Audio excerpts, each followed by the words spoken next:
जून 2018 में अशनीर ग्रोवर को अपने IIM अहमदाबाद व्हाट्सएप ग्रुप से एक मैसेज आया। ये मैसेज विपिन अग्रवाल का था, जो कि चाइनीज फंड फोसन में काम कर रहे थे। मैसेज में लिखा था, हम जिस फिनटेक कंपनी को फंड कर रहे हैं उसके शुरुआती स्टेज के लिए एक CEO की तलाश है। अगर तुम में से किसी को इसमें इंटरेस्ट है तो हमें कांटेक्ट करो। इस मैसेज को पढ़ने के बाद अशनीर को लगा कि एक छोटे नए स्टार्टअप को CEO की क्या जरूरत, इनमें से कोई एक फाउंडर भी तो CEO बन सकता था। इसलिए अशनीर ने इनके साथ मीटिंग फिक्स करवा ली। कुछ दिनों बाद ही भावेक कोलाडिया और शाश्वत नाकरानी के साथ IIT दिल्ली कैंपस में इनकी मीटिंग हुई। भावेक और शाश्वत एक दूसरे को काफी टाइम से जानते थे। दोनों भावनगर गुजरात से थे। शाश्वत ने अभी अभी IIT दिल्ली से अपना 3rd ईयर कंप्लीट किया था, जबकि भावेक 5 साल बड़े थे और उनके साथ हॉस्टल में ही रह चुके थे। दोनों ने IIT दिल्ली के 3 स्टूडेंट्स के साथ एक UPI हैकाथॉन जीता था। भावेक ने अशनीर को समझाया कि अभी हर एक दुकान में UPI के लिए अलग अलग QR कोड चाहिए, लेकिन सारे UPI पेमेंट ऐप एक सिंगल QR से चल सकते हैं। उस टाइम पेटीएम और फोन पे मर्चेंट से हर ट्रांजैक्शन पर 2% चार्ज करते थे। भावेक इस चार्ज को कम करके 1% तक करना चाहते थे, ताकि वो मर्चेंट्स को अपना नया ऐप यूज करने के लिए अट्रैक्ट कर सके। अशनीर ने कहा कि अगर वो लोग 1% चार्ज करते हैं तो वो गेम चेंज नहीं कर पाएंगे और ना ही सक्सेसफुल हो पाएंगे, क्योंकि अगर किसी कॉम्पिटिटर ने लास्ट में 0.9% रेट सेट कर दिया तो इस बात में कंपटीशन लगा रहेगा कि कौन रेट और कम कर सकता है। यहाँ से बात साफ थी कि भावेक सिर्फ टेक्निकल पॉइंट ऑफ व्यू से सोच रहे थे, जबकि अशनीर बिजनेस साइड देख रहे थे। अशनीर ने सजेस्ट किया कि अगर वो अपनी सर्विस फ्री कर सकते हैं ताकि ज्यादा से ज्यादा मर्चेंट उनकी ऐप को यूज करें। भावेक को एहसास हुआ कि उन्हें अपनी कंपनी को बनाने के लिए अशनीर जैसे ही फाउंडर की जरूरत है। भावेक और शाश्वत ने 2 महीने पहले ही कंपनी स्टार्ट की थी और दोनों ने मिलकर 1 लाख रुपए इन्वेस्ट किए थे।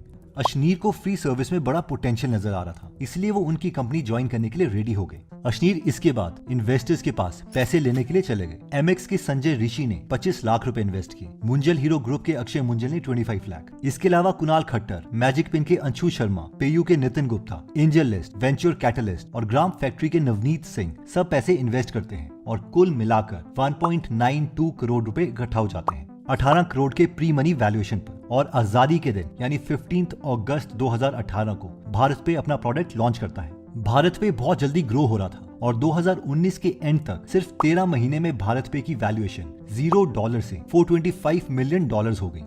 ऐप लॉन्च करते ही मुश्किलों का पहाड़ टूट पड़ा। क्राइसिस 1। अब क्योंकि भारत पे सारे पेमेंट एप्स के लिए एक ही QR कोड ऑफर कर रहा था, तो उन्हें पेटीएम, फोन पे, गूगल पे और बाकी एप्स के लोगों को अपने QR में लगाना पड़ा। पेटीएम और फोन पे ने अपने लोगों का इस्तेमाल करने के लिए उन्हें लीगल नोटिस भेज दिया। अशनीर ने ट्रेडमार्क लॉ को स्टडी किया और उन्हें इसमें एक ऐसा क्लॉज मिला जो ये कहता था कि तुम किसी भी कंपनी का ट्रेडमार्क यूज कर सकते हो अगर तुम कंज्यूमर को एजुकेट कर रहे हो। पेटीएम को तुरंत ही ये बात समझ आ गई और उन्होंने अपना नोटिस वापस ले लिया, लेकिन फोन पे को अभी भी डाउट था। फोन पे के फाउंडर समीर निगम को लगता था कि पे सफिक्स पर सिर्फ उनका हक है। ये केस बॉम्बे हाई कोर्ट में 2 साल तक चला और फाइनली कोर्ट ने डिसाइड किया कि पे शब्द कोई भी यूज कर सकता है। क्राइसिस 2।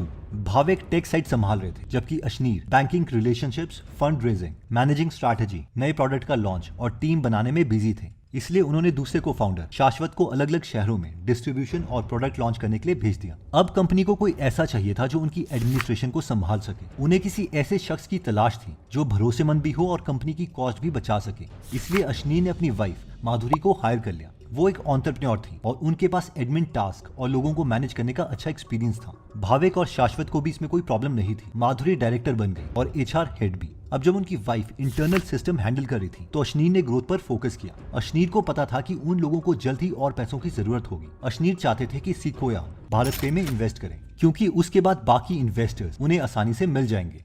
धीरे धीरे अशनीर की अपनी कंपनी में कई टीम मेंबर्स के साथ टेंशन बढ़ने लग गई, जिसमें पहले थे सुहेल समीर। अशनीर ने सुहेल समीर को हायर किया अपने आइडियाज को एग्जीक्यूट करने के लिए, ताकि वो ग्रोथ पर ध्यान दे सके। हायर करने के बाद अशनीर को पता चला कि सुहेल को पिछली job RP Sanjeev Goenka group से निकाला गया है, क्योंकि उनका अफेयर किसी लेडी के साथ चल रहा था और वो लेडी भारत पे में सुहेल की EA के लिए जॉब के लिए अप्लाई कर रही है। अशनीर ने सुहेल से कहा कि उन्हें उनके पास का पता चल गया है और वो उस लेडी को हायर नहीं करने वाले। इस पर सुहेल हंस दिए और कहा कि उन्हें कोई फर्क नहीं पड़ता, लेकिन अशनीर जानते थे कि सुहेल इस बात पर नाराज जरूर होंगे। फिर कुछ दिनों के बाद जब अशनीर अपनी वाइफ को डायरेक्टर बनाने का सोच रहे थे, तो एक दिन भावेक के साथ सुहेल ने ड्रिंक करते हुए कहा कि अगर माधुरी बोर्ड सीट में आती है तो मैं मार्च में रिजाइन कर दूंगा। अशनीर को बुरा तो लगा, लेकिन उन्होंने डिसाइड किया कि वो अपनी वाइफ माधुरी को डायरेक्टर नहीं बनाएंगे। अशनीर की ऐशो आराम वाली लाइफस्टाइल के बारे में अफवाहें फैलने लग गई। जहाँ तक उनकी लग्जरी गाड़ियों का सवाल था, तो अशनीर ने बताया कि वो गाड़ियाँ उन्होंने अपनी मेहनत की कमाई से ली है। इसमें और एक इंटरेस्टिंग फेक न्यूज थी कि उन्होंने 10 करोड़ का डाइनिंग टेबल लिया है। अशनीर के कलीग जब उनके घर आए थे तो अशनीर ने कहा था कि ये टेबल बहुत भारी है, ये 150 किलो का है, लेकिन मीडिया ने भारी का मतलब महंगा कर दिया और टेबल को 150 किलो के बजाय $1.5 लाख बता दिया और एक और जीरो बढ़ा के उसे डॉलर के प्राइस से मल्टीप्लाई करके 10 करोड़ का मीडिया में बताया, जबकि टेबल सिर्फ 5 लाख का था, जो कि अशनीर को वैसे भी महंगा लग रहा था। अगर अशनीर के पास 10 करोड़ रुपए होते तो वो उसे भारत पेपर लगाते और उन लोगों के लिए जॉब क्रिएट करते जिन्हें अपने परिवार का पेट भरना है। खुद एक मिडिल क्लास फैमिली से है, इसलिए वो उनका दर्द समझते हैं। अशनीर कहते हैं कि भारत पे की जर्नी से उन्होंने एज अ फाउंडर 5 लेसन सीखे। First, give your family a seat in board. अगर वो अपनी वाइफ माधुरी को डायरेक्टर बना देते तो शायद फोन पे से उन्हें रिजाइन नहीं करना पड़ता, इसलिए अपनी फैमिली को हमेशा प्रेफरेंस दो। Second, investor is not above you. बेशक इन्वेस्टर पैसे दे रहा है, लेकिन ये भी एक वेंडर की तरह है। जैसे एक इंजीनियर अपनी सर्विसेज देता है, वैसे ही इन्वेस्टर अपनी सर्विस देता है पैसे देके, इसलिए उसे भगवान मत मानो। Third, as a founder game is between you and your customer. Business में सिर्फ 2 ही लोग सबसे इंपॉर्टेंट हैं, और वो है फाउंडर और उनका कस्टमर। कस्टमर को कुछ प्रॉब्लम है और फाउंडर उन्हें सोल्यूशन दे रहा है, और अगर हमें सक्सेसफुल बिजनेस बनाना है तो ये सबसे इंपॉर्टेंट चीज हमें याद रखनी पड़ेगी।